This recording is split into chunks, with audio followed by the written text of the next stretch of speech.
To the parents and supporters, a minute ago I didn't do a very good job of explaining the show to you at all. So I'll send you notes out and give you a better description. I'm just kind of tired and worn out. This is band camp number 34 for the old man, and kind of sometimes you just get tired. So I'll send you some descriptors out so you can know what we're trying to do. We'll do two run-throughs of the show. The youngsters with the maroon shirts on and the staff with the maroon shirts on are the people that we bring in just for this week. And you see them just moving bodies around, hold the instrument up here, and they try to give as much specialized training as we can do in a very short period of time. And after they leave, we're back down to 10 or 12. And for the most part, there are 3, 4, 5 of us that are responsible for the Trojan Band. This is probably the first half of a very, very exciting opener. This is a little bit under tempo. This is Leonard Bernstein's Overture to Candide.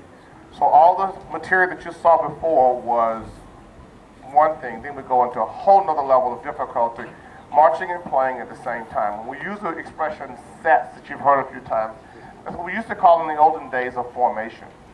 I was in high school, we did the stick man, this person, and this, that, and the other. You may do 8 or 10 formations in an entire halftime show.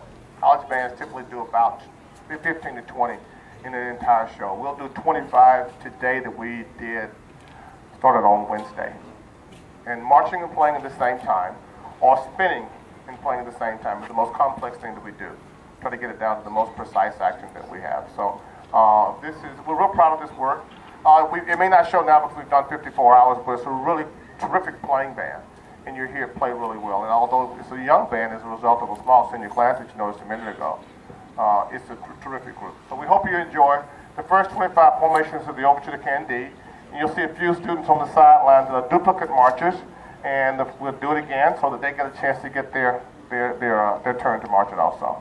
You'll see kids bumping into each other. You'll see kids that are obviously out of step. You'll see some that look like they're just so lost they want to go home. You'll see some that don't play a note. You'll see some instruments that are being held down. You'll see some drummers drop their drums. You'll see the color guard players looking around, and that's because it's just a ton of information. Every formation changes direction, and it changes the stride of the step size of the stride. As Dave showed you on the adjusted step size set, that was about 6 formations just moving forward.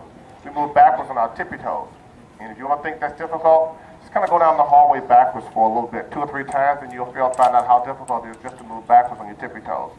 Calf muscles and things you have to spell. So they've done a great, great job. So I'll let the drum major, Stephanie, call them to attention, and I guess, will you call me? And we'll be off and running.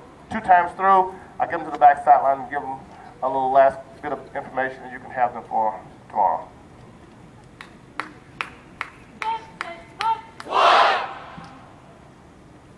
Dr. B.